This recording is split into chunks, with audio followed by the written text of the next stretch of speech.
nos intervenants ont relevé le défi en 1 heure, donc de nous définir scientifiquement l'agriculture régénérative, ses enjeux, et puis un exemple vers de la labellisation. Donc, je vous prie d'excuser. Donc, Julien Peuzet d'EcoCert, qui malheureusement est grippé, qui devait intervenir, mais qui est remplacé par Sébastien Conan, qui relève le défi au pied levé. Merci beaucoup. Donc, vous êtes directeur commercial d'EcoCert. Nous accueillons aussi Olivier Husson. Donc, vous êtes docteur et chercheur en agroécologie au CIRAD à Montpellier. Et vous faites partie aussi du comité scientifique du mouvement pour une agriculture du vivant. Julien Desnos, vous êtes responsable des opérations commerce équitable chez EcoCert et vous suivez le dossier certification ROC d'agriculture régénérative. Et donc Clément Prélat, vous êtes consultant viticole au cabinet d'agronomie provençale, donc vous accompagnez des démarches d'engagement en agriculture régénérative et vous allez nous en parler. Merci beaucoup. Bonjour à toutes et tous. Merci Valérie, merci à Sylvain Bio de nous avoir invités. Comme Valérie l'a précisé, je suis le sparring partner aujourd'hui, puisque c'est Julien qui est responsable d'un département chez EcoCert qui traite des sujets autour de tous les règlements et cahiers des charges qui vont au-delà du cahier des charges bio. Dont certains que vous connaissez très bien, comme Déméter, comme Biodivin, notamment. Et donc, je vais essayer de commenter les diapos qu'il avait préparés. Je ne suis pas agronome, moi je suis plutôt chimiste. Mais heureusement, autour de nous, on a aussi des experts qui pourront évoquer les thématiques. On proposait de démarrer cette intervention en parlant des origines de l'agriculture régénérative. Moi, je dirais agriculture régénérative. Je ne sais pas exactement comment il faut la prononcer. On en parlera d'ailleurs, parce que ça fait partie évidemment des enjeux. Ce terme, il trouve aussi loin qu'on s'en rappelle. C'est un terme qui date un peu et qui nous provient des États-Unis, qui est donc la Regenerative Agriculture, qui est associée en fait à un mouvement. Et une personne qui a été importante dans le mouvement bio-américain, en fait, c'est Robert Rodale, qui a donné son nom, qui a légué son nom d'ailleurs à un institut de recherche aux États-Unis qui est très très connu et qui est le Rodale Institute et qui des années 80 en fait a essayé enfin en tout cas a inventé, on pourrait dire, ce terme d'agriculture régénérative qui est intrinsèquement lié à l'agriculture biologique aux États-Unis. Vous savez certainement, il y a évidemment un règlement européen pour la certification des productions végétales, animales, la transformation et la distribution. Et sachez qu'il y a aussi évidemment des règlements avec lesquels il y a des équivalences, notamment aux US. Donc cette invention du terme agriculture régénérative, en fait, il provient d'une base en fait qui visait sur la base de pratiques agronomiques en fait à régénérer le sol. Et c'est bien ça l'origine, en fait, et partait du postulat que, et ça, je pense que nos experts, après, détailleront évidemment les dynamiques qui sont associées à ça d'un point de vue agronomique, mais c'est que le sol, en réalité, est bien plus qu'un substrat, et que c'est les pratiques agricoles de post-après-guerre, en fait, avaient une tendance à dégrader le sol, ses caractéristiques physico-chimiques et également son rôle, et que en travaillant à l'évolution des pratiques, en fait, il était possible de lui redonner un certain nombre de fonctions, donc de le régénérer, et ce qui avait effectivement sa traduction et des impacts positifs sur l'agroécosystème et plus globalement aussi sur les communautés. Julien l'évoquera en fait notamment sur la démarche ROC, qui est l'un des labels aujourd'hui au niveau international qui parle d'agriculture régénérative, bio en l'occurrence. Il vous en parlera. En fait, il y a effectivement de nombreuses dimensions qui sont aujourd'hui prises en compte dans ce référentiel, et pas uniquement la notion de pratique agricole. Pour ceux qui connaissent un petit peu les valeurs de l'IFOAM, l'IFOAM qui est donc on va dire le réseau des organisations bio à l'échelle internationale. On pourrait appeler ça les pionniers de la bio. L'IFOAM est né dans les années 60. Et en fait, il y a un certain nombre de principes qui sont associés à l'agriculture biologique. En fait, aujourd'hui, elles sont codifiées dans un règlement européen, y compris avec son application en viticulture, par exemple.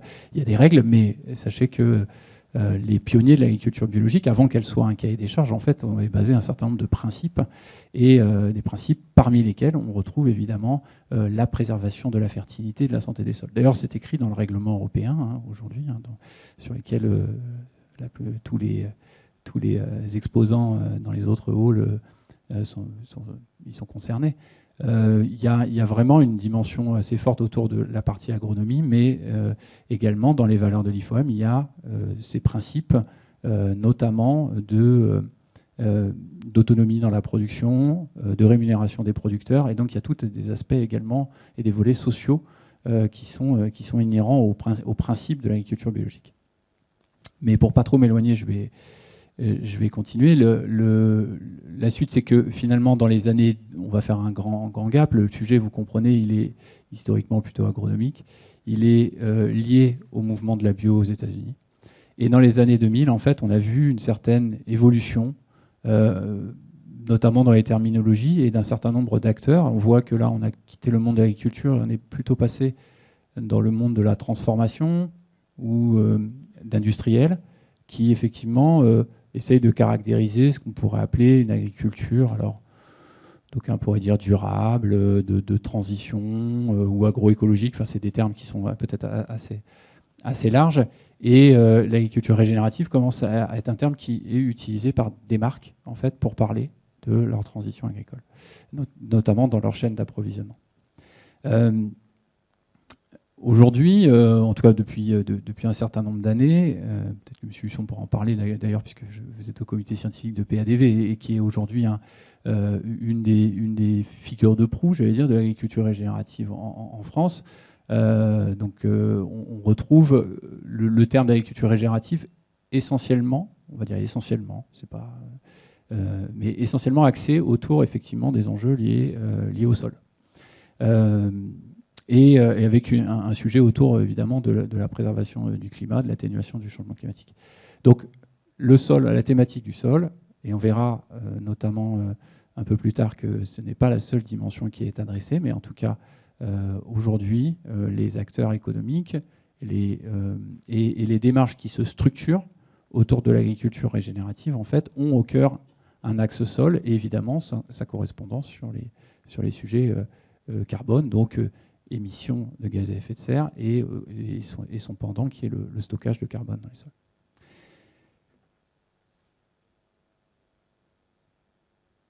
Alors, bon, si vous êtes là, c'est que vous avez certainement entendu parler. C'est un terme, on pourrait dire, est-ce qu'il devient à la mode ?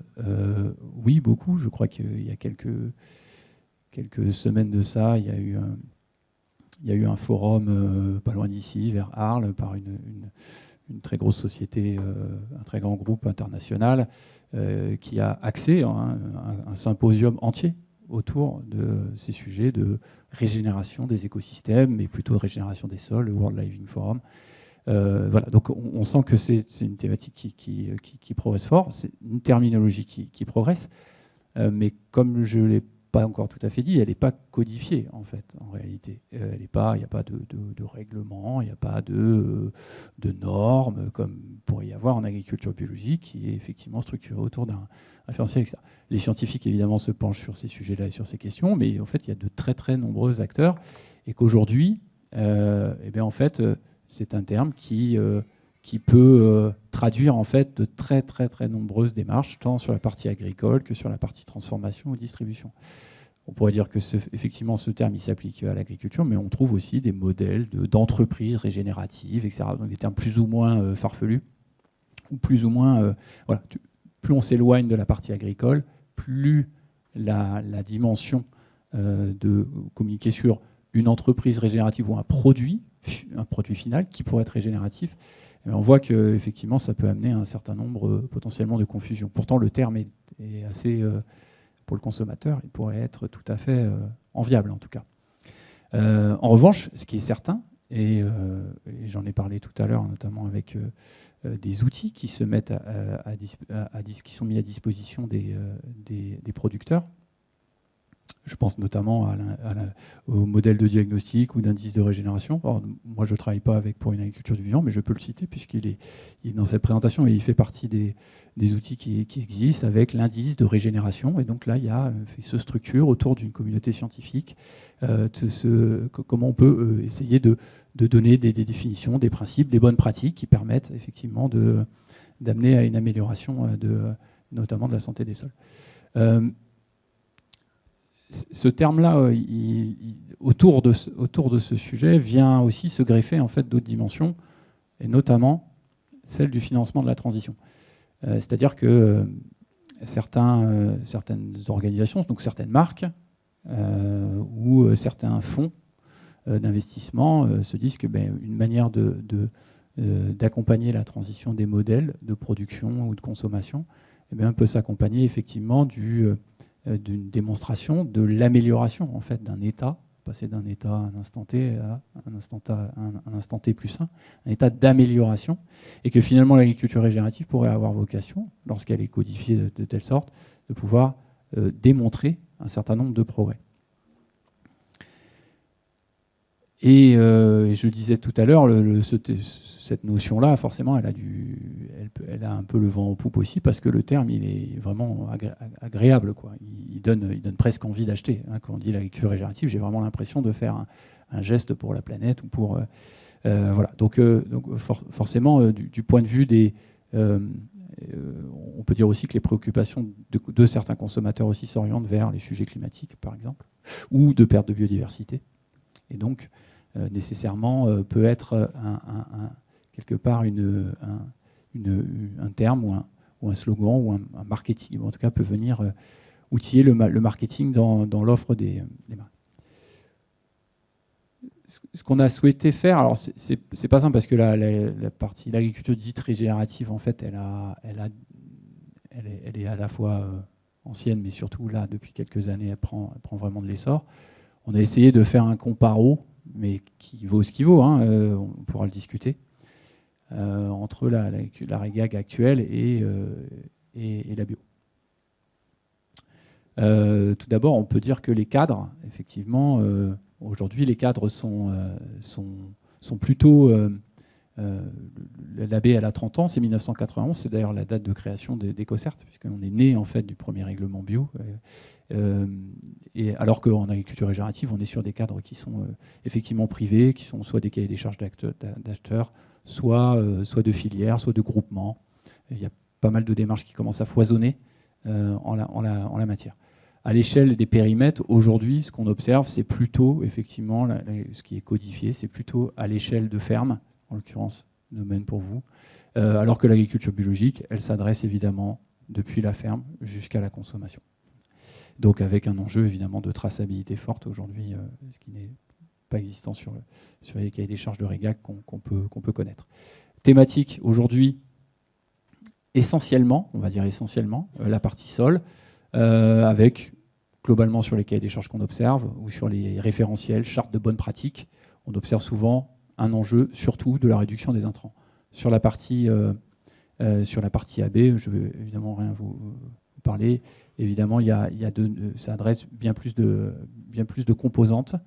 D'un point de vue méthodologique, et c'est peut-être ça qui est intéressant, c'est qu'aujourd'hui, on est sur une approche agronomique qui est l'examen des pratiques, hein, même si la science, je vous invite à consulter une étude réalisée par méta-étude réalisée par l'ITAB sur les externalités de l'agriculture biologique, qui est très intéressante et qui démontre évidemment les impacts de la bio sur les sols, sur la biodiversité, sur l'eau. Je vous invite vraiment à la consulter, elle est très intéressante. Mais globalement, effectivement, l'agriculture régénérative se base sur un principe clé qui est l'amélioration des résultats et donc des impacts. Ce qui fait sens avec aujourd'hui des attentes effectivement de marques ou d'industriels qui veulent démontrer à leurs parties prenantes et à leurs clients qui sont dans des démarches d'amélioration.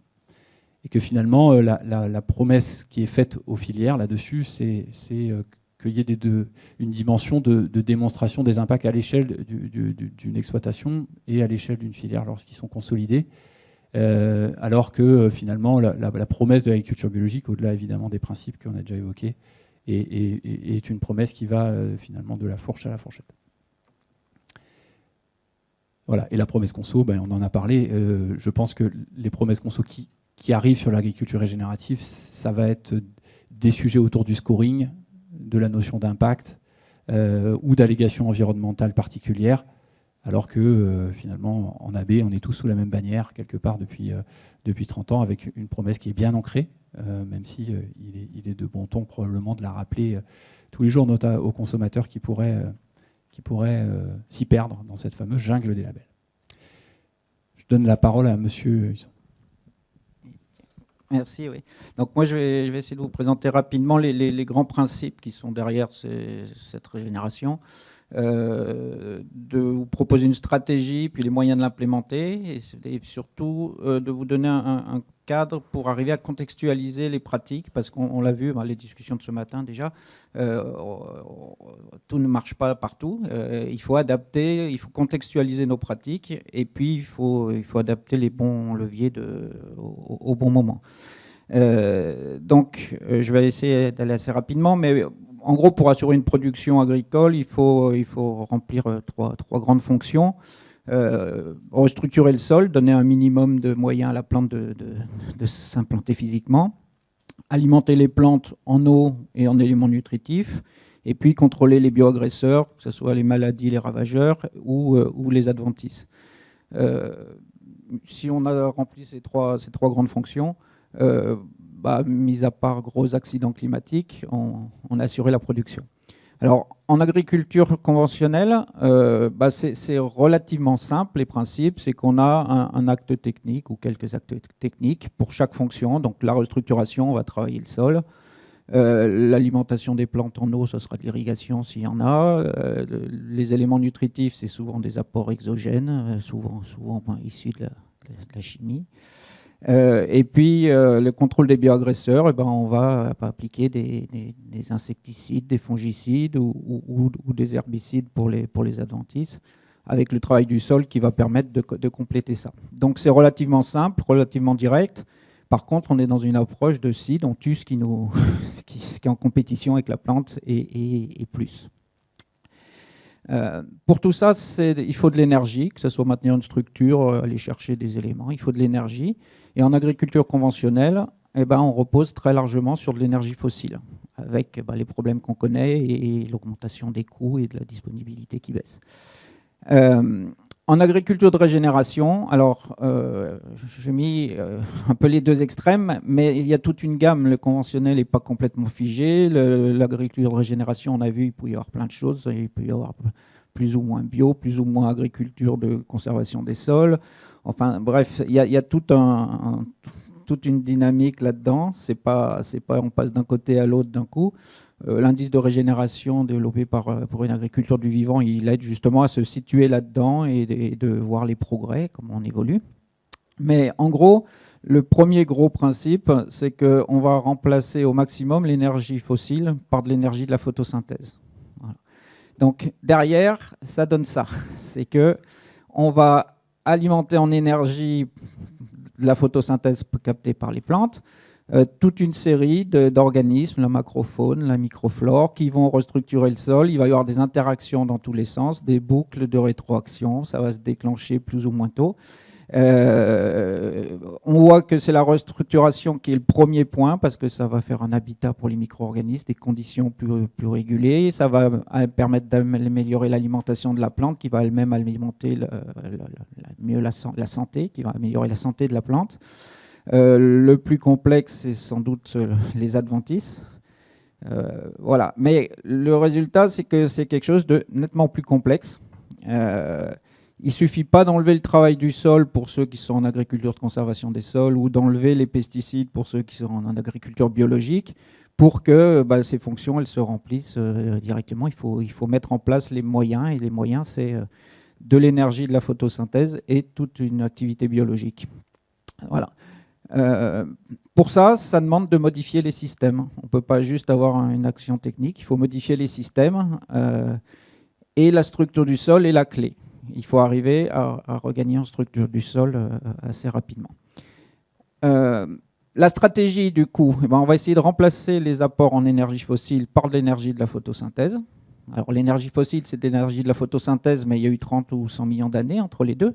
Donc on va prendre de l'énergie de la photosynthèse en direct. Et puis de remplacer les interventions techniques humaines par la mobilisation de la biodiversité pour remplir ces fonctions. Alors si on suit la transition de système conventionnel vers de l'agroécologie dans le temps, la première chose, donc, on veut passer d'une énergie fossile dominante à une énergie de la photosynthèse. La première chose, c'est de reconcevoir les systèmes. Il faut accroître ce qu'on appelle la biodiversité planifiée, donc ça va être ce qu'on a vu un peu ce matin, mais on part de systèmes de culture qui sont relativement simples, avec des monocultures, des rotations simples. On va passer par des couverts végétaux, des rotations longues, on va mettre des légumineuses en particulier, on peut avoir des cultures associées, des mélanges variétaux, l'agroforesterie, on est encore dans la ligne de ce matin, et puis d'autres interventions qui vont être au niveau des infrastructures écologiques, les haies, on en a parlé aussi tout à l'heure, et puis éventuellement redimensionner le parcellaire, parce que ça va jouer aussi sur les bioagresseurs et sur l'érosion. Voilà, donc en gros, en modifiant ces systèmes-là, on va chercher à maximiser la durée et les surfaces de photosynthèse. Okay. Ça va nous permettre d'augmenter ces apports d'énergie du soleil par la photosynthèse. Alors comment on met ça en œuvre?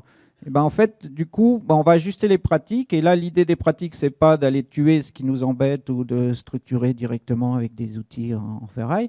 Ça va être de maximiser la photosynthèse, de rendre la photosynthèse la plus efficiente possible pour alimenter toute la macrofaune, la microflore derrière. Tout dépend de la quantité d'énergie, d'aliments qui arrive par la photosynthèse. Donc ça, c'est un article qui vient d'être soumis dans Agroécosystème, Environnement et Société, avec Jean-Pierre Sartou, Michel Duru, Olivier Théron. Enfin, Jean-Pierre Sartou et Michel Duru sont aussi dans le comité scientifique de PADV. Voilà, donc avec les pratiques, on va chercher donc, à optimiser l'efficience de la photosynthèse. Et puis nos fonctions, comment elles se remplissent? La structuration du sol, on part de travail mécanique avec éventuellement, on va faire une fissuration quand on est sur des sols très compactés au départ. On va baisser le travail, on va faire du travail superficiel, voire même cette étape, on peut la sauter. Mais du coup, on va baisser l'énergie, que j'ai mis en grise là, de fossiles qui est injectée dans le système. Et on va la remplacer par une restructuration biologique du sol, qui est avec une énergie directe de la photosynthèse, qui permet d'augmenter l'activité biologique. Voilà. Le redimensionnement des parcellaires permet de baisser aussi l'érosion. Et puis on a un retour, une meilleure structure physique, ça baisse l'érosion. On commence à avoir des boucles qui se mettent en place. L'alimentation en eau, on va passer de l'irrigation à essayer d'augmenter la réserve utile en eau, donc avoir un sol mieux structuré qui va pouvoir stocker plus d'eau, il y aura moins de ruissellement. On va aller mettre des racines qui vont aller plus profond, donc une réserve bien plus importante, donc ça baisse les besoins en irrigation. Et ça repose encore sur la restructuration du sol et sur l'activité biologique intense. Donc au niveau de l'énergie, on va inverser un peu les tendances. Au niveau des engrais de synthèse, on va chercher à remplacer ça par une amélioration de la solubilisation des éléments nutritifs présents dans le sol, qui ne sont pas forcément solubles en fonction des conditions chimiques. On va explorer de plus en plus large, de plus en plus profond. Les arbres, pour ça, ils nous aident bien aussi. Et puis, on va essayer de faire extraire les micro-organismes, les éléments par les micro-organismes. Les mycorhizes, en particulier, vont nous aider là-dessus. Ça repose encore sur la restructuration biologique du sol et sur l'activité biologique. Pour aider la transition, tout ce qui est amendement organique va servir. Tout ce qui est pulvérisation foliaire qui va permettre de nourrir les plantes et de lever les carences qui peuvent être induites par les conditions du milieu. Et puis, ça veut dire qu'il faut aussi fertiliser les couverts végétaux et chercher à nourrir même les micro-organismes au bon moment. On va voir ça tout à l'heure. Donc, au niveau de l'énergie, on augmente encore l'énergie de la photosynthèse. On voit que l'énergie globale du système, elle augmente aussi. Puis pour terminer, le contrôle des bioagresseurs. On va passer de l'utilisation d'insecticides et de fongicides ou d'herbicides à la mobilisation des micro-organismes, la modification des conditions du milieu pour rendre le milieu défavorable aux bioagresseurs. Et puis, on va faire appel à des auxiliaires. Et donc, tout ça, ça demande de l'énergie aussi. Pour les adventistes, on va chercher à jouer sur de la compétition pour la lumière. On va mettre en fonction des moments où on les met. Tout ça est à gérer, bien sûr. Et puis, prédation des graines. Mais tout ça repose encore sur de la restructuration, sur de l'activité biologique. Et puis, sur une énergie croissante. On a de plus en plus d'énergie dans le système. Il ne faut pas oublier que à peu près 100 kg de bois, au niveau énergétique, il y a autant de calories dedans que 50 kg de gasoil. 50 litres de gasoil, 40 kg de gasoil. Voilà, donc on peut facilement augmenter l'énergie dans le système et donc améliorer les fonctions de structure, de nutrition, de protection. Les herbicides, c'est sans doute le plus délicat pour s'en passer. Voilà. Et puis, quand ça fonctionne mieux, que les plantes sont protégées, poussent mieux, on augmente la photosynthèse et on a un cercle vertueux qui se met en place. Par contre, au niveau de la technicité, de la complexité de mise en œuvre, ça augmente progressivement en fonction de ce qu'on fait. C'est de plus en plus délicat. Voilà. Alors, maintenant, une chose clé, c'est que les processus de régénération, ils ne sont pas linéaires. Et ça, c'est quelque chose de fondamental pour arriver à contextualiser les pratiques. C'est-à-dire qu'on va avoir différentes formes de matière organique et qui vont évoluer dans le temps. Moi, j'ai mis la régénération en allant vers la droite. On a donc ces matières organiques, on va avoir des matières organiques dissoutes qui sont des choses très solubles, qui viennent des exudats racinaires et tout, qui vont alimenter les micro-organismes directement. Et puis de l'autre côté, on a de la matière organique très récalcitrante, des liaisons chimiques très solides. Ça va être des biochars, des résidus de brûlis ou des choses comme ça. Donc de la matière organique qui chimiquement est assez difficile à attaquer. Et voilà. Entre les deux, on a de la matière organique associée aux minéraux. Cette matière organique, en fait, elle dépend de la quantité d'argile et de limon fin auquel on va pouvoir accrocher de la matière organique. Elle est relativement stable, elle est protégée chimiquement parce que c'est des liaisons assez solides. Et puis, on a de la matière organique particulière, des petits bouts de matière organique plus ou moins dégradés. Alors, il y en a qui sont occlus et protégés dans des macro-agrégats. Et puis, il y en a qui est libre. Et voilà.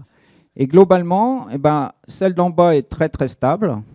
Celle d'en haut, elle va tourner rapidement, elle va apporter beaucoup d'énergie, elle va se dégrader rapidement, c'est les sucres en particulier.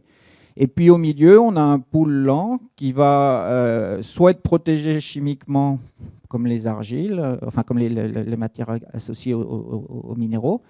Et puis au contraire, elle peut être protégée physiquement dans les macro-agrégats. Ça rend l'accès difficile, et donc les temps de résidence vont augmenter.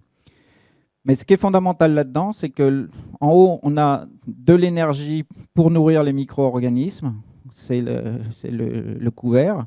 En bas, on a de la structure, c'est des matériaux qui vont faire la structure du sol, donc c'est le gîte. En fait. Voilà. Le problème, c'est qu'on a cette dynamique pas linéaire de régénération de la matière organique du sol, et on a une dynamique encore plus compliquée de la croissance de la production, avec différentes phases. Alors ça va dépendre, le rendement, il va dépendre bien sûr du climat, de température, précipitation, radiation. Mais on a différentes phases. Sur un sol vraiment très très dégradé, en fait, au niveau de l'allocation de l'énergie, le peu d'énergie que les plantes arrivent à capter, elles sont obligées de le mettre dans le sol pour corriger les conditions du milieu. Donc elles patinent complètement. On ne progresse pas, ça va tout doucement pour régénérer quand on part de très très bas. Les micro-organismes qui vont dominer, c'est des micro-organismes résistants au stress, donc qui vont s'adapter à des conditions qui changent très vite, des conditions de milieu, de pH, d'oxydation qui varient, qui sont très, très déséquilibrées, mais qui ne sont pas bons du tout ni pour aller extraire des éléments, ni surtout pour faire de l'humus et donc augmenter le stock de carbone. Donc, on a des plantes mal nourries, avec des carences, des toxicités qui peuvent être vraies, qui peuvent être induites par les conditions du milieu. C'est très déséquilibré, on patine, on a du mal. Quand ça commence à décoller, le rendement va augmenter relativement rapidement. En fait, l'énergie, elle va être utilisée pour extraire des minéraux et puis pour la croissance des plantes, donc augmenter la capacité de photosynthèse. Et on a des micro-organismes là qui sont de type de stratégie d'acquisition des ressources, donc qui sont très très efficaces pour aller chercher de l'azote, du phosphore, du soufre, les constituants de la matière organique. les constituants pour eux-mêmes, et puis qui vont du coup vont nourrir les plantes. Ça va bénéficier aux plantes parce qu'ils vont mourir et les plantes vont pouvoir les récupérer. Ça reste relativement déséquilibré, mais par contre, ils sont pas bons du tout pour faire de l'humus. Donc notre niveau de carbone, on fait un peu de micro-agrégats avec les sucres solubles qui vont se mettre sur la matière organique associée aux minéraux, en carbone. Les plantes qui sont dans ces milieux-là, c'est des plantes de type exploiteuse qu'on appelle. Elles vont faire des C sur N assez bas, beaucoup d'exudats racinaires. Mais du coup, elles favorisent aussi de taper dans le peu de carbone du sol pour aller chercher de l'énergie parce qu'elles en manquent. Donc on ne progresse vraiment pas en carbone, on stagne. Et puis on arrive à une troisième phase où là, on a un plateau sur la production. Cette phase-là, elle est souvent très décourageante parce qu'on se dit, mais ça fait 5 ans, 8 ans, 10 ans que je travaille là-dessus et je n'arrive pas à grimper. Mon rendement, il plafonne, voire il chute. Okay. Il y a des publications qui montrent, si on est sur des céréales, le gain de carbone est proportionnel à la baisse du rendement. Okay. Donc là, ce qui se passe, en fait, c'est qu'on va commencer à faire de la macro-agrégation avec des micro-organismes qui une stratégie de produire beaucoup, faire beaucoup, et qui sont très efficaces sur l'utilisation du carbone, et donc qui vont respirer pas énormément et qui vont faire beaucoup d'humus. Et donc là, on gagne fortement au niveau du stockage du carbone. On a notre sol qui va s'améliorer, qui va se tamponner, qui va être beaucoup plus résilient. Mais par contre, ça se fait au détriment de la croissance des plantes parce que ces micro-organismes, ils sont très très efficaces pour aller chercher les éléments nutritifs. Donc ils sont en compétition avec les plantes. Et si on ne fait pas attention là, on a une belle chute de rendement. On va changer de type de plantes. C'est des plantes plus conservatrices, qui ont des cycles plutôt plus longs, qui vont tout garder pour elles, qu'on va faire des C sur N élevés, des grosses racines, peu d'exudation racinaire. Du coup, en fait, il y a peu de minéralisation de la matière organique et donc les plantes sont dénutries, en fait. Puis ça finit par se débloquer. On a un équilibre minéralisation, stockage du carbone, donc on grimpe encore un peu en carbone, mais on minéralise, donc on nourrit les plantes, qui sont donc avec une nutrition bien équilibrée, qui bénéficient des micro-organismes, il y a un peu des types, mais surtout encore de type rendement. Et puis ça finit par plafonner, bien sûr, le rendement il ne va pas monter indéfiniment, hein. Il y a des limites physiques aussi. Voilà, donc avec ça, ça nous permet de contextualiser les pratiques. C'est-à-dire qu'en fonction d'où on est, il ne va pas falloir faire les mêmes choses du tout, il ne va pas falloir mettre les mêmes types de plantes, il va falloir vraiment s'adapter. On va en parler ce matin, on va implanter de la vigne en même temps qu'un couvert si on est sur du très dégradé, ça va être difficile. Il va falloir gérer vraiment ça de manière contextualisée. Sachant que l'essentiel des sols cultivés sont dans cette zone-là, qu'en viticulture, on est souvent plutôt un peu plus bas. Alors après, en bio, en fonction de ce sur quoi on a plus insisté, si on a plus insisté travail du sol, on sera plutôt plus à gauche. Si on a plus insisté amendement organique et couverts végétaux, on sera un peu plus à droite. Mais dans tous les cas, on part d'assez bas, avec des sols compactés en général. Et des conditions de milieu, alors il y a les conditions d'oxydation, le redox, le H, là, et puis de pH, qui vont fluctuer très très rapidement. Donc, dès qu'il pleut, tout s'engorge, tout est asphyxié. Et dès que ça sèche, tout passe en suroxydation. Et donc, on a des micro-organismes opportunistes qui vont se développer quand ça change très vite. Et du coup, ils ne sont pas favorables. C'est souvent des pathogènes en plus. Donc, ils ne sont pas favorables au bon fonctionnement du système. Ce qu'on veut, c'est aller vers des sols bien structurés ou au contraire, c'est l'inverse. On a une forte diversité dans l'espace. Donc, des niches pour abriter une grande biodiversité. C'est très favorable à la biodiversité choisie. Là, la plante, elle va pouvoir choisir les micro-organismes avec lesquels elle travaille, alors que sur un sol compacté, elle les subit. Elle n'a pas assez d'impact possible. Et là, elle va pouvoir choisir des micro-organismes bénéfiques et elle va vraiment orienter par ses exudats racinaires. Elle modifie les conditions de redox, de pH, les apports nutritifs et elle choisit des micro-organismes qui vont l'aider. Sachant qu'il y a un seuil qui va passer quelque part, là, au-dessus de ce seuil, on va passer dans un système... Enfin, en dessous du seuil, on est dans un cercle vicieux. tout est compliqué, la minéralisation est très forte, les fluctuations sont fortes, l'énergie, les plantes les mettent à corriger le milieu, elles sont mal nourries. On passe ces seuils-là, on est sur l'inverse, on a un cercle vertueux, l'humification augmente, la minéralisation est équilibrée, la production augmente fortement, c'est bien plus facile d'implanter des couverts, ils vont pousser plus haut. Tout à l'heure, on parlait du gel, et ben, si le couvert est haut, on va baisser les risques de gel. S'il est au ras parce qu'on démarre d'en bas et qu'on a du mal à faire un couvert correct, ça va pas, on peut augmenter le risque de gel. Et puis, en fonction du taux, ce taux de saturation en carbone, ce qu'on appelle combien on peut mettre de matière organique associée aux éléments minéraux. En gros, ce complexe argilo-humique, il dépend du taux d'argile et de limon fin, combien on a de minéraux associés. Mais il dépend aussi, il faut faire des liens entre les deux. C'est des liens assez solides. C'est avec du calcium, du magnésium ou de l'aluminium. Pardon, du calcium, du fer ou de l'aluminium. Le fer et l'aluminium, c'est plutôt en tropical, d'où je viens. Le calcium, ici, chez nous, c'est assez fondamental. Et donc, si on n'a pas un minimum de calcium dans les sols, on peut mettre de la matière organique et on n'arrive pas à faire décoller. Il faut apporter pour décoller. Au niveau de la réponse aux engrais, elle est très faible des deux côtés de la courbe. En bas, parce que toute l'énergie, enfin ce qui manque, c'est de l'énergie, ce n'est pas des minéraux. En haut, c'est parce qu'il y en a déjà suffisamment, ça ne sert à rien d'en apporter plus, voire même ça peut être négatif.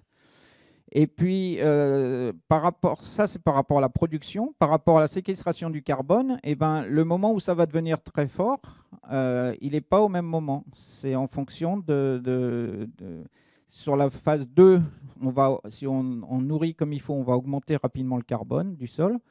Sur la phase 3, on va augmenter la production plus fortement. Ce qu'il y a aussi, c'est que c'est plus ou moins sensible. C'est-à-dire qu'en bas, on est très sensible, grosse fluctuation. C'est sensible au travail du sol, c'est sensible aux pesticides très fortement. Pardon, c'est moins sensible je veux dire, aux pesticides. En gros, c'est déjà complètement déstructuré. Mettre un coup de charrue dedans, ça ne va pas changer grand-chose. Et les pesticides, ils vont aider à la plante à survivre. Mais bon, on peut faire mieux. En haut, au contraire, on a développé toute une activité biologique, une structure du sol. D'aller la travailler ou d'aller mettre des pesticides, on va la détruire. Donc, c'est extrêmement sensible. Alors, comment savoir où on en est? C'est des indicateurs simples qu'on cherche. Bon, il y a une évaluation visuelle de la structure du sol qui marche bien. Mais il y a aussi un ratio assez simple, matière organique sur argile. Alors, si on a au moins 10-12% d'argile et qu'on a moins de 40% d'argile et qu'on a suffisamment de calcium, ça marche très bien. En gros, si vous avez ce ratio de 12%, en gros 12%, ça veut dire que si vous avez 10% d'argile, il vous faut 1,2% de matière organique. En dessous de 12%, c'est structure complètement dégradée, on est vraiment plutôt en bas. Le changement de la phase 2, il va être autour de la phase 3, pardon, il va être autour de 17%. Donc là, si vous avez 20% d'argile, il vous faudra 3,4% de matière organique. C'est pas négligeable. Et puis l'équilibre en haut, c'est plutôt autour de 24%. Je vous rassure, il n'y a pas beaucoup de sols cultivés qui sont là. Je vous ai dit, on est plutôt en bas, là, en dessous de 17% pour la plupart. Mais ça nous permet de nous situer et du coup d'activer les bons leviers et de contextualiser nos pratiques. Alors les leviers là-dedans, c'est quoi? On va corriger le milieu au départ. Si vraiment on a des risques d'engorgement, il faut drainer parce que sinon il n'y a rien qui fonctionne, les racines ne démarrent pas, les plantes sont asphyxiées. Il n'y a pas les micro-organismes qui vont transformer la matière organique. On peut corriger le pH et apporter du calcium par le cholage quand on est trop bas. Si on est trop haut, plutôt de la matière organique. Les amendements organiques qui vont nous aider. Et puis, en viticulture, on a quand même accès à des rafles, des sarments, on peut avoir quand même au niveau organique. En bio, c'est très habituel, on a l'habitude, donc ça, c'est pas trop déstabilisant. Le point à prendre en compte, c'est que plus c'est dégradé, plus il faudra en mettre, parce que plus ça manque d'énergie, plus il va falloir en remettre et restructurer le sol, et plus ça va être compliqué, plus on part de loin. Donc, il faut mieux pas trop attendre. Et puis, on peut concentrer pour passer les seuils localement. Voilà, si on n'a pas assez de matière organique, on la met sur les rangs en priorité pour localement avancer, passer les seuils plus rapidement, et puis après gagner progressivement. Il faut rester dans une capacité digérable. Si vous mettez 100 tonnes de compost à l'hectare sur un sol complètement à gauche, vous allez tout bloquer. Voilà, donc il faut que ça soit digérable et faire progressivement. Si on a peu d'argile et de limon fin, on va chercher plutôt à mettre des biochars, de la matière organique très stable, très récalcitrante, qui va rester, qui va nous aider à faire de la structure. Parce que si on la met de la soluble, elle va se dégrader vite. Le gros levier, ça va être les couverts végétaux et les arbres. Alors en viticulture, l'avantage, c'est qu'on a quand même pas mal de temps et d'espace qui ne sont pas occupés en conventionnel pour faire de la photosynthèse, en particulier l'hiver, les interrants. Enfin, il faut encore le gérer, mais il y a quand même une grosse possibilité. Quand vous êtes sur du blé, c'est beaucoup plus compliqué, quoi, hein. Voilà. Et puis, par contre, en bio, on a une contrainte sur la maîtrise des couverts et de l'enherbement. Donc, il faut le prendre en compte pour pouvoir les gérer. Globalement, on va falloir mettre des mélanges avec des légumineuses qui vont apporter beaucoup l'azote, les crucifères qui vont mobiliser du soufre, les mycorhizes, enfin des plantes mycorhiziennes qui vont apporter du phosphore, qui vont aller chercher de l'eau. Mais en bas, ça va être plutôt des plantes assez surènes bas, des plantes exploiteuses qui favorisent la formation de cette matière organique associée aux minéraux. Ça va nous permettre de démarrer un peu plus vite. Par contre, en haut, il va falloir aller vers des céssurènes plus élevées, des plantes plus ligneuses, de l'agroforesterie. On va chercher à augmenter la matière organique particulière parce qu'on sature la matière organique associée aux minéraux. Donc, pour gagner, il faut faire de la matière organique un peu plus stable chimiquement. Voilà. Donc, moins on a d'argile, plus il faut passer tôt à des couverts avec des céssurènes plus élevées.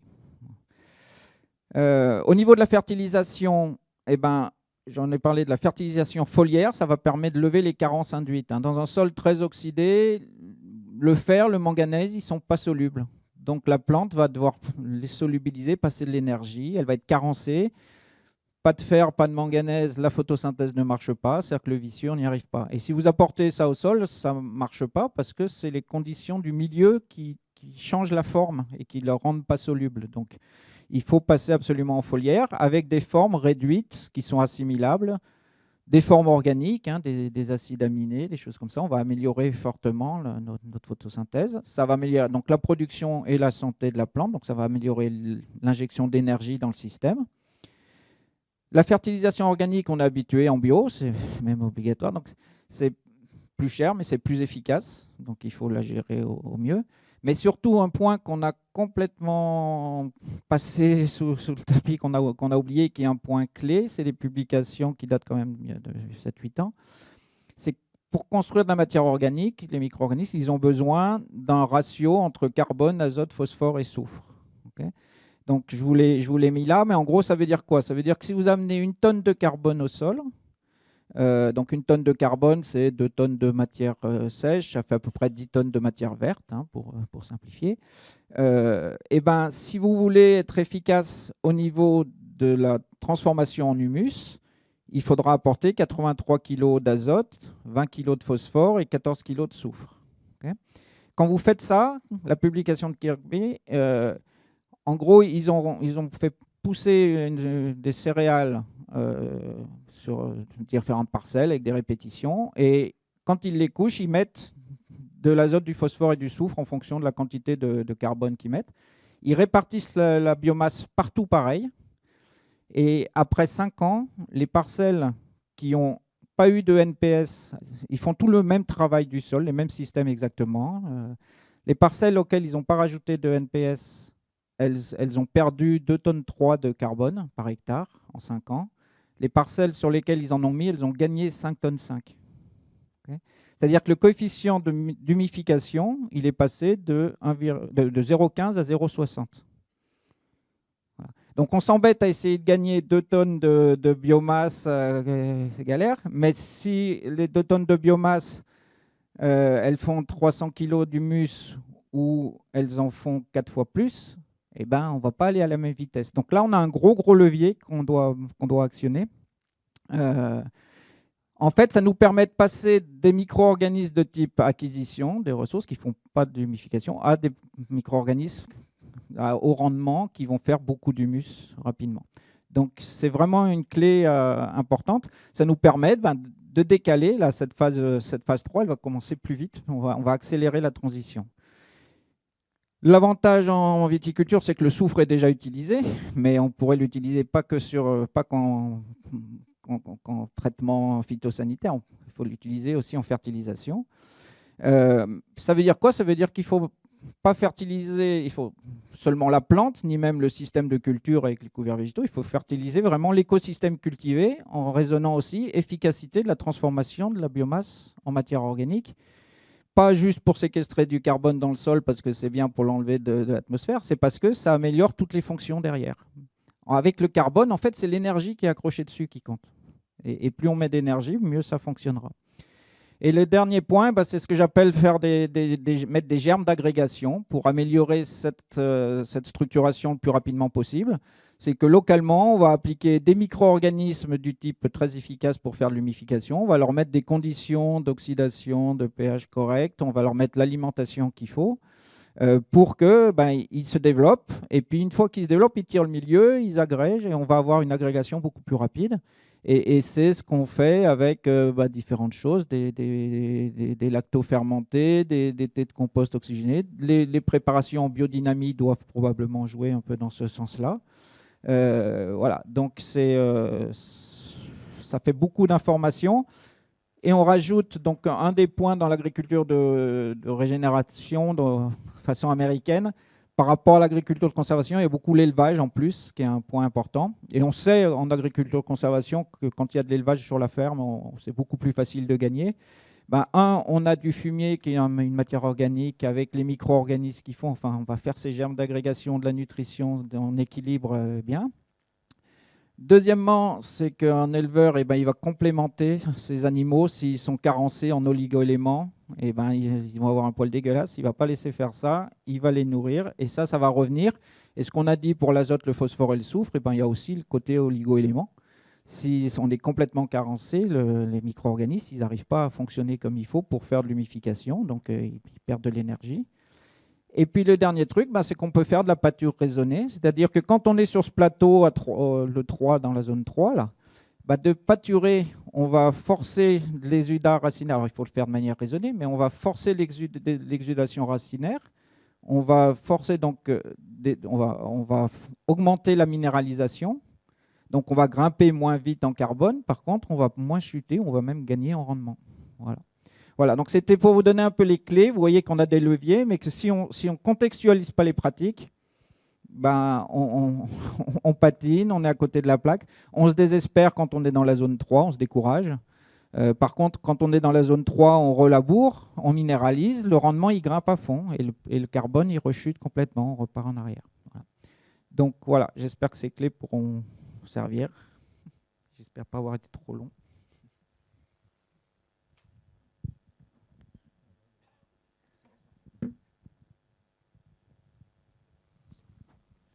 Bonjour à tous, merci à Sylvain Miot pour l'invitation. Donc je vais effectivement continuer sur la présentation. L'idée étant maintenant d'essayer de faire la synthèse de tout ça au travers d'une démarche de labellisation. Donc vous l'avez compris, on a dit l'agriculture régénérative n'est pas codifiée. On vient de voir, c'est extrêmement complexe en termes de mécanismes et de leviers finalement. Donc j'essaie de faire la synthèse de tout ça en vous parlant d'une démarche qui s'appelle ROC, Regenerative Organic Certified, qui est un label qui vient des États-Unis et qui a été créé et initié par la Regenerative Organic Alliance, donc ROA en termes d'acronyme. Pardon. Donc effectivement, voilà, c'est une présentation assez courte que je vais essayer de tenter de faire. Et je vais commencer délibérément par une approche beaucoup moins scientifique, mais une approche un peu plus marché, un peu plus économique, on va dire. Et donc déjà, vous présenter un petit peu effectivement ce label. Qu'est-ce que c'est que ROC, Regenerative Organic Certified? Vous l'avez entendu, il y a O comme organique, biologique dans ce label-là. Donc effectivement, il y a un premier prérequis pour pouvoir s'engager dans cette démarche de labellisation, c'est d'être certifié en agriculture biologique.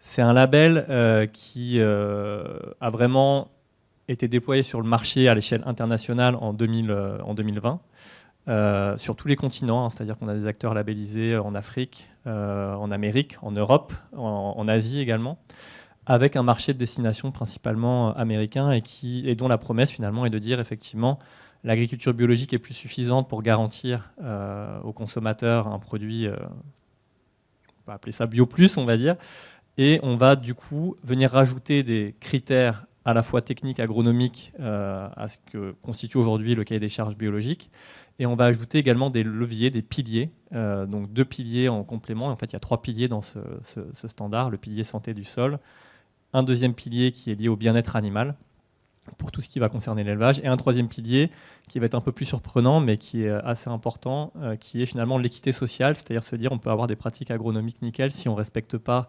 les agriculteurs et les travailleurs agricoles au niveau social, ça a finalement assez peu de valeur.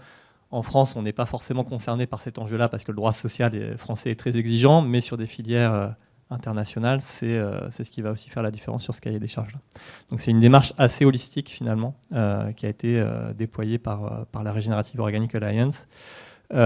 Si on fait une petite frise chronologique, on est donc EcoCert, un partenaire historique de la Regenerative Organic Alliance, et on a été un des pionniers dans le déploiement du label, et donc on les a accompagnés dans l'auditabilité de ce label-là dès 2019, avec un lancement, comme je vous l'avais dit, officiel à partir de 2020. Et c'est un label, comme tout label, il y a des labels, on en voit beaucoup, donc ça en fait un de plus entre guillemets, mais c'est des labels, on fait toujours des paris quand on lance entre guillemets un label en tant que propriétaire de standard. Celui-là, le pari est plutôt gagnant parce qu'effectivement, il y a vraiment une croissance exponentielle avec 50 produits seulement labellisés en 2023. On est en 2021, pardon, on est presque à 2000 produits labellisés en 2024. Donc un label qui a trouvé son marché destination et surtout qui est vraiment sur une croissance exponentielle. En France, EcoCert est aujourd'hui le seul organisme de contrôle qui audite et labellise ce label-là. Et comme je vous le disais, ce qui est important, c'est effectivement de se dire, on est arrivé là par une démarche très scientifique, très technique. L'idée, c'est de se dire, à quoi bon s'il n'y a pas de marché pour avoir des pratiques vertueuses comme ça. Et le fait est que, effectivement, aujourd'hui, le label ROC transforme petit à petit la bio aux États-Unis, avec quelques indicateurs clés pour vous décrire ROC au niveau mondial, plus de 61 000 producteurs, 2000 produits quasiment, plus de 500, quasiment 500 types de cultures différentes, et surtout des débouchés économiques. Donc, on parle de Whole Foods ici, donc des produits qui trouvent leur marché de destination et de consommation. Au niveau du vin, c'est un label, donc au niveau global, c'est un label qui émerge avec une vraie croissance exponentielle ces dernières années et qui commence à émerger au niveau du vin. Donc, pareil, pour reprendre quelques graphes de la Regenerative Organic Alliance, vous avez ici le nombre de produits labellisés, le nombre d'acres, d'hectares en français labellisés dans le temps, donc une vraie accélération à partir de 2022. Au niveau donc de la surface labellisée, il y a à peu près aujourd'hui un quart de la surface agricole utile française ramenée au niveau mondial qui est labellisée ROC, donc c'est quand même représentatif et significatif. On n'aurait peut-être pas osé vous présenter ce label-là il y a un an, mais le fait est que c'est un label qui se développe beaucoup. Et au niveau du vin, donc il y a aujourd'hui 7 pays où des producteurs sont labellisés. Ce qui est assez intéressant, c'est qu'on a à la fois, évidemment, la France, mais on a aussi des vins dits du Nouveau Monde, Chili, Argentine, et aussi des vins donc aux États-Unis, Canada, Autriche. Donc, en tout cas, un label qui commence également à s'internationaliser dans le domaine viticole. Et on pense que la France et les viticulteurs français ont une place, entre guillemets, sur ce marché qui vraiment est en train de croître et qui peuvent être les pionniers. Pour une raison assez simple, c'est que le label ROC, effectivement, est un label vraiment dont le marché de consommation sont les États-Unis, que les vignerons français ont un vrai savoir-faire en la matière, et que si on ramène, on va dire, la consommation américaine, qui est donc le premier marché de consommation du vin, 40% des importations de vin américaines en valeur viennent de France, 37% pour être précis. Donc on considère que les Français peuvent avoir des débouchés intéressants grâce à ce label-là. J'en ai fini sur la partie un peu plus économique. Je vais rentrer maintenant dans le cahier des charges en tant que tel, sans forcément vous le présenter de manière exhaustive, parce qu'on pourrait y passer plusieurs heures, mais voilà, vous rappelez ce que j'ai déjà dit, c'est-à-dire effectivement, c'est un cahier des charges qui se constitue de 3 piliers. Le premier pilier, santé du sol, deuxième pilier, bien-être animal, et le troisième, tout ce qui va être équité sociale. La particularité de ce label, c'est que chaque pilier va demander un prérequis en termes de labellisation ou de certification. Donc santé du sol ne sont éligibles que les entreprises labellisées en agriculture biologique. Bien-être animal, pareil, d'autres labellisations, je ne vais pas forcément en parler ici, et équité sociale également. Moi, j'ai pris le parti aujourd'hui, alors je vais d'abord effectivement faire un petit zoom sur les niveaux de performance. Comme dans n'importe quel label, il y a des notions de conformité, des notions de performance. Ce qui est assez intéressant, et ça fait écho à ce qu'a dit Olivier Husson précédemment, c'est qu'il y a une démarche de progrès qui est possible. Et effectivement, en fonction du contexte dans lequel on se situe, on ne va pas forcément viser le même niveau de performance et on peut partir d'un point relativement bas et s'inscrire progressivement dans une démarche de plus en plus exigeante. J'ai pris le parti donc aujourd'hui de vous parler principalement du pilier santé du sol, parce que c'est ce qui va être l'enjeu numéro 1 pour les viticulteurs français qui voudraient s'engager dans la démarche. Et vous avez ici un certain nombre de concepts qui sont abordés au travers du label. C'est un label, comme je vous l'ai dit, qui est multisectoriel, qui va s'appliquer pour de la céréale, qui va s'appliquer pour des légumes, qui va s'appliquer pour du coton, et qui s'applique également pour le vin. Donc il y a des critères applicables, des critères qui ne sont pas applicables. Là, je vois notamment rotation des cultures. Évidemment, en vigne, on ne va pas exiger une rotation des cultures. Pour autant, voilà, j'ai pris le parti de vous présenter quelques critères qui, pour moi, peuvent être challengeants pour les viticulteurs. Le premier, ça va être un critère autour des couverts végétaux. Et donc, vous pouvez le voir ici. Vous allez avoir, en fonction du niveau de performance visé, une surface cultivable qui va être soumise à un maintien global de couverts végétal tout au long de l'année. Donc au niveau bronze, entre 25 et 50%, argent 50 à 75%, et en niveau or, de 75 à 100%. Donc forcément, ça veut dire enherber les interrangs en viticulture, avec ce que ça peut composer de difficultés. Premier critère. Deuxième critère, c'est sur justement le travail du sol, et donc essayer de limiter au maximum et de réduire progressivement le travail du sol. Et donc là, pareil, un critère qui va pouvoir se décliner en niveau de performance avec, encore une fois, plutôt une trajectoire au niveau bronze.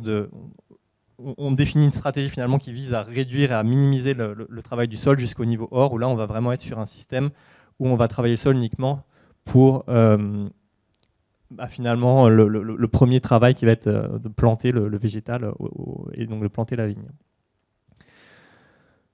On a ce critère-là également, qui est un critère clé du référentiel, autour des pratiques dites régénératives, qui sont finalement énormément de pratiques qu'on pourrait qualifier d'agroécologiques, et qui vont être utilisées, encore une fois, de manière plus ou moins intensive. Donc, niveau bronze, 3 pratiques, niveau argent, 4 pratiques, niveau or, 5 pratiques, qui sont des pratiques agroécologiques qu'on va venir solliciter et mettre en œuvre progressivement. Et encore une fois, je fais écho à ce qu'a dit Olivier Husson, c'est-à-dire qu'on ne va pas utiliser du tout les mêmes pratiques en fonction d'où on démarre et où on est situé. Deux derniers critères que je trouve intéressants dans ce cahier des charges que je souhaitais vous présenter aujourd'hui, c'est autour finalement de la mesure de l'impact. Et je fais écho à ce qu'a introduit Sébastien tout à l'heure. On était vraiment sur une démarche, effectivement, de l'agriculture biologique, une agriculture de moyens. L'agriculture régénérative, on est plutôt sur la mesure d'impact et de résultats. On s'inscrit avec ce cahier des charges également et ce critère-là dans cette démarche-là, avec finalement du prélèvement de sol, de la mesure et de l'analyse de sol qui est faite sur des indicateurs réguliers comme le pH, la matière organique, le taux de matière organique, le taux de matière sèche, et qu'on va mesurer dans le temps et qu'on va monitorer dans le temps pour mesurer justement l'évolution et l'impact des pratiques sur la structure du sol. Sur la démarche de labellisation en tant que telle, c'est une démarche dite filière. C'est-à-dire qu'on va avoir, comme dans n'importe quelle filière, alors en viticulture c'est souvent des filières assez courtes, des producteurs marques on peut avoir des fois des négociants, des cavistes, etc. Mais on est sur des filières relativement courtes par rapport à d'autres structures. Le label va exiger un audit et une labellisation au niveau des producteurs. Et quand on est marque, c'est plutôt comme dans n'importe quel système de gouvernance de label classique, un système de licence, c'est-à-dire que voilà, on va payer en fonction des ventes qu'on va faire sous label. Mais en tout cas, c'est une démarche qui va vraiment concerner tous les acteurs de la filière. J'ai ici cité quelques questions qui sont souvent posées par les viticulteurs. Je vais passer le micro à Clément, qui a pu contribuer à mettre en place la démarche auprès d'une exploitation agricole et d'un domaine viticole. Ce qui me semble important avant de passer le micro, c'est de dire que c'est une démarche, le label ROC, il y en a d'autres qui existent. EcoCert a pris parti de travailler avec voilà, ce label-là parce qu'il nous semble très exigeant et sérieux, et surtout il s'inscrit dans l'ADN qui est le prérequis de certification en agriculture biologique. Bonjour à tous déjà, je vais essayer d'être assez concis et rapide puisqu'il y a tellement d'éléments passionnants à citer et à relever. Rapidement, donc oui, je représente le domaine Mirabeau que j'ai accompagné dans leur transition vers l'agriculture régénératrice qui a amené à la certification ROC en 2024, donc en début d'année dernière. Pour commencer, c'est un domaine qu'on a commencé à accompagner avec le cabinet de la Commune provençale en 2019 avec une conversion vers le bio dès le début de notre partenariat et un souhait des propriétaires d'essayer d'aller plus loin que le bio, d'attester de pratiques qui vont nous permettre de régénérer, de séquestrer du carbone et de régénérer le végétal. Et on voulait savoir comment on allait s'y prendre concrètement et quels étaient les différents leviers sur lesquels on allait pouvoir agir. Pour un petit peu rebondir sur certains points qui ont été évoqués par Olivier, ça a été nous 3 piliers principaux à mettre en place. Comment régénérer le végétal, comment régénérer les sols et comment augmenter la résilience de notre domaine face aux aléas climatiques et notamment le gel ou le stress hydrique. Donc je ne sais pas trop par où commencer, mais je pense que comme ce qui a été énoncé tout au long de cette conférence, il y a une notion de transition dans l'agriculture régénératrice. Un audit initial de où est-ce qu'on part. Et cet audit initial est assez primordial puisqu'il va permettre de mettre en place des éléments concrets qui vont être tangibles et qui vont traduire de l'efficience ou non de certaines pratiques. Donc c'est ce qui a été réalisé sur le domaine dès le début en 2019 avec des éléments qui peuvent être très facilement mis en place, que ce soit des tests de compaction, des slide tests pour juger de la structure des sols, des audits de flore et de faune et différents paramètres analytiques qu'on peut mettre en place sur des analyses de terre. Nous, pour répondre à ces 3 piliers qu'on avait décidé de mettre en place, donc régénérer le végétal, régénérer le sol et augmenter la biodiversité, concrètement comment on s'y est pris. Olivier Husson a parlé tout à l'heure dans l'idée de régénérer l'ensemble du domaine ou de l'exploitation agricole, de penser complètement à la régénération avec de l'arrachage potentiel, avec de la mise en place de zones humides, etc. Donc ça a été un des premiers travaux qui a été fait. Régénérer le végétal via des techniques de recépage, de surgreffage au lieu des arrachages, puisqu'on considère qu'un arrachage peut représenter à la suite de cette opération-là, via le travail du sol qui va impliquer une forte émission de CO2. Donc le recépage peut être un élément qui est très très intéressant dans le cadre de la régénération d'un domaine et d'une vigne. Le recépage qui nous a permis de disposer de plantes avec des flux de sève qui sont beaucoup plus efficients et qui nous ont permis lors d'épisodes de gel de produire beaucoup plus de ressorties de bourgeons secondaires. Donc ça fait partie d'un élément qui me paraît intéressant de mentionner dans le cadre de la régénération du végétal et de l'augmentation de la résilience face aux aléas climatiques. Et comment on s'en est pris pour régénérer les sols. Donc évidemment, encore une fois, dans cet aspect transition, c'était comment on passe d'un domaine avec 20 ans de chimie, avec un désherbage au glyphosate 1 rang sur 2 et l'ensemble des cavaillons qui sont désherbés, à un travail du sol minime ou du moins mesuré à certains moments. Donc ça a été d'accompagner le propriétaire qui, on a parlé de mode un petit peu tout à l'heure, était dans l'optique de on arrête de travailler les sols, on stocke du carbone, etc. Et donc de dire nous ne sommes pas producteurs de carbone, nous sommes producteurs de vin avant tout. Et l'agriculture régénératrice va être un outil qui va nous permettre de produire des vins de terroir de meilleure qualité. Et comment on va mettre ça en place donc pour la régénération des sols, de la litière forestière fermentée, donc qui consiste à la collecte de litière forestière sur les abords de la propriété, qu'on met à fermenter en phase anaérobie avec du petit lait, du son de blé et de la mélasse, de manière à apporter des probiotiques pour les sols. l'utilisation de certains prébiotiques qui sont disponibles sur le marché, avec lesquels on a travaillé avec différents partenaires, notamment Francis Bucaille ou ce genre de personnes-là. Et l'apport de matière organique de qualité qui est, je ne sais pas qui est viticulteur dans la pièce, mais pour nous en Provence, un des éléments les plus difficiles puisque on a peu d'élevage, donc peu de matière animale de qualité. On récupère souvent des matières végétales, des composts de mauvaise qualité, de composts de plateformes de compostage présentant un petit peu des plastiques ou ce genre d'éléments-là. Et concernant les couverts végétaux, évidemment, donc choisir les bons couverts végétaux à mettre en place en fonction des différents types de sols et en fonction des fosses pédologiques et des analyses de sol qu'on avait mis en place. De manière à ne pas prendre plus de temps, voilà, je voulais juste témoigner des quelques résultats qu'on a vus dans la mise en place des différentes itinéraires techniques. On a choisi comme un des indicateurs sur lesquels on allait, on va dire, mettre en place le suivi, l'évolution des nématodes, de manière à pouvoir témoigner du changement de dégradation de la matière organique dans nos sols, à savoir que le nématode est le micro-ver de terre qui est à la fin de la chaîne trophique, et donc en gros, plus il mange de champignons, plus on va avoir de nématodes amateurs de champignons, et plus il mange de bactéries, plus on va avoir de nématodes bactérivores. Ça a été un indicateur qui nous a permis d'attester de l'évolution du potentiel d'humidification de nos sols, puisqu'on a augmenté de quasiment 100 fois la proportion de nématodes fongivores dans nos sols, et qu'on a pu augmenter en 3 ans la matière organique d'environ 0,3%. On est parti de 0,5. On est à l'heure actuelle à 0,75. Donc c'était une discussion qu'on avait en aparté avec Olivier.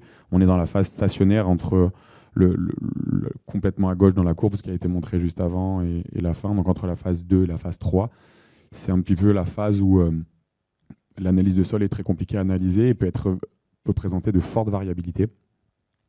Et donc, l'ensemble de ces pratiques-là a été couronné par la certification ROC, puisqu'on a permis d'avoir ce suivi analytique via les nématodes, via évidemment le suivi de la matière organique et du pH, l'ensemble social qui a été contrôlé, mais comme il a été souligné tout à l'heure, c'est assez, on va dire, simple pour nous dans un contexte réglementaire français. Et les débouchés commerciaux, pour en parler concrètement maintenant, c'est assez délicat de juger de l'intérêt pour le moment, puisque c'est une certification qui commence à peine à être connue. Nous, ça a été intéressant dans le cadre de l'accès au marché américain, puisque c'est un des partenaires de Whole Food, donc qui était un des clients vers lequel le domaine voulait se tourner. Et on voulait être porte-étendard en Provence de l'agriculture régénératrice pour pouvoir permettre à nos viticulteurs partenaires, puisqu'une des entreprises du domaine Mirabeau est une maison de négoce, de dire voilà, on met à disposition notre domaine de manière à ce qu'on puisse vous donner des éléments tangibles, des chiffres, puisque c'était un petit peu l'idée de dire combien ça coûte la transition, est-ce qu'on a eu des vraies pertes de récolte, etc. etc. Et se donner un cap sur 5 ans, de se dire bon, ben voilà, nous on a étudié ça ou ça, on a vu tel impact plus ou moins marqué, et telle ou telle pratique sont envisageables. Donc voilà, je vais peut-être vous laisser la parole à tout le monde, de savoir un petit peu vos ressentis là-dessus et quels échanges on pourrait avoir. Je ne sais pas si j'ai oublié certains points particuliers, mais il faudrait tellement de temps pour travailler de tous les éléments qu'on a mis concrètement en place sur le domaine. Mais voilà, je voulais vraiment insister sur la régénération du végétal, sur l'augmentation de la diversité végétale sur un vignoble. Ça passe par la sélection massale, ça passe par la diversité des clones, ça passe par plein d'éléments. La régénération des sols, évidemment, je pense qu'il faut absolument insister sur le fait que ce n'est pas juste arrêter le travail du sol, mais c'est réfléchir à l'entièreté de l'itinéraire technique culturel qui est mis en place. Et l'augmentation de la résilience face aux aléas climatiques, qui veut tout et rien dire, mais en même temps, concrètement chez nous, comment on limite le risque de gel et comment on augmente la capacité de teneur en eau dans les sols. Et ça, c'est pareil, il nous faudrait peut-être une demi-journée pour parler de chacun des sujets, mais voilà, ce sont les éléments qui m'ont paru les plus importants à mentionner lors de ce périple vers l'agriculture régénératrice. Voilà, je vous remercie. Merci beaucoup, merci à nos intervenants pour cette présentation dense, mais très, très fluide. Est-ce qu'on a pris un tout petit peu de retard? Est-ce qu'il y a des questions? Oui.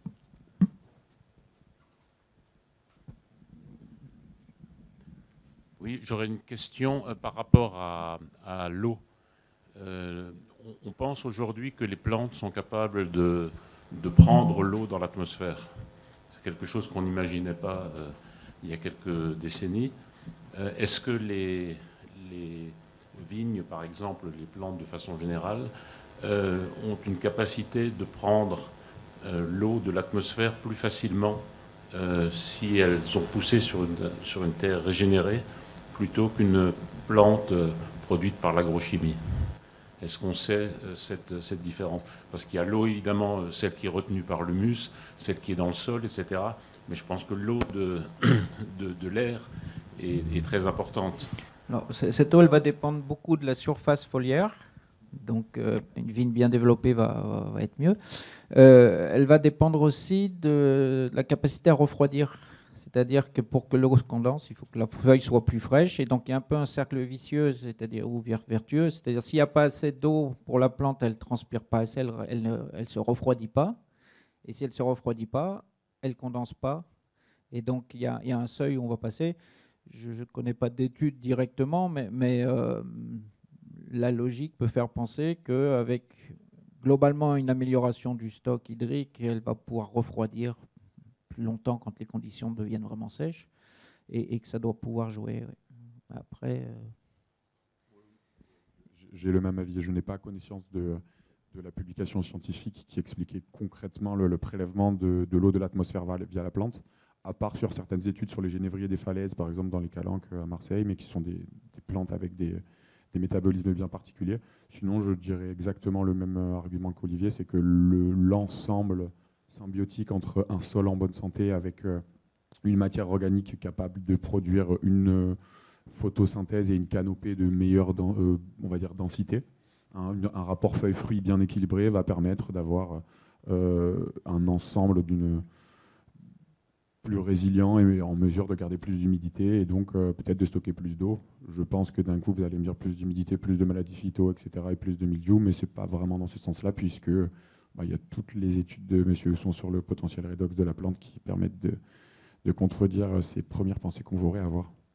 Donc oui, pour répondre concrètement, je suppose que l'agriculture régénératrice et un sol en bonne santé permet d'augmenter le prélèvement de l'eau de l'atmosphère de la plante, mais je n'ai pas d'éléments tangibles et scientifiques pour pouvoir vous l'affirmer. Puis après, il y a un cycle plus large, c'est le cycle des pluies globalement, avec plus d'évaporation, plus de nuages bas. Enfin, il y a tout le cycle de l'eau plus large, à plus large échelle. Plus on va avoir des arbres, plus on va avoir de prairies, enfin de couverts globalement, plus on va avoir de photosynthèse, plus ça refroidit, plus ça permet de pleuvoir. Voilà. C'est un cycle plus large, mais ça c'est à une autre échelle. Disons que, voilà, à l'échelle d'une ferme, il faut une grosse, ça prend du temps, et puis il faut une grosse ferme pour vraiment avoir un impact marqué, mais globalement, à l'échelle des paysages, ça peut être très marqué. Oui. Est-ce que vous détruisez les couverts végétaux? On les roule jusqu'à présent. Ça a été un des travaux les plus techniques pour la mise en place de cette pratique-là, puisqu'il faudrait pratiquement un type de rouleau faca par couvert végétaux, par type de sol, et que ça fait partie pour moi des points les plus importants et les plus intéressants. Très sincèrement, c'est très compliqué pour le moment. Enfin, il y a beaucoup de publications qui ont été réalisées là-dessus sur la réelle capacité de pincer une tige creuse et de limiter sa croissance. On a clairement aperçu et contrôlé une concurrence sur le végétal d'un couvert végétal mal roulé. Donc je mets souvent en garde les viticulteurs avec cet aspect-là en disant attention à l'outil, attention à la densité du couvert qui a été mis en place. Donc oui, on les mulch. Lorsqu'on s'aperçoit que le mulch n'est pas nécessaire et qu'on observe trop de repousse, on va avoir tendance à passer des disques pour les enfouir sans vraiment modifier la structure superficielle du sol. Mais donc pour répondre à votre question, généralement juste on les mulch et on les détruit à la fin de la saison puisqu'on va venir rapporter de la matière organique sur ce rang semé. Et donc pour enfouir cette matière organique, on va travailler les sols. Donc vous avez un rang enherbé et un rang travaillé. On a les deux. On a un rang avec un mix majoritairement de céréales, donc de C sur N plus élevé et un petit peu de légumineuses. Et on a un rang sur lequel on vient apporter principalement des légumineuses. Et donc c'est un petit peu le point important pour moi, c'est la nécessité du travail du sol, malheureusement, pour réaliser des semis de qualité dans les vignobles, puisqu'à l'heure actuelle, on n'a pas été en mesure d'utiliser des semis directs sur couvert comme sont utilisés en grande culture, de qualité dans les vignes. Je ne dis pas que ce n'est pas possible, je dis juste qu'à l'heure actuelle, c'est assez délicat pour nous d'avoir trouvé l'outil performant. Je ne sais pas si vous avez... Olivier... Dans la zone 1, c'est effectivement plus que compliqué. Voilà, on a besoin de faire... Il faut pas être dogmatique. Dans la zone 1, il faut quand même recréer des conditions minimum pour que le couvert puisse s'implanter. Donc, dans la zone 1, on reste assez longtemps à avoir besoin d'un travail du sol pour implanter le couvert. Voilà. Ouais. Après, il faut évoluer. Quand on monte dans les zones de 3, là on va pouvoir commencer à s'en passer et donc ça va s'accélérer.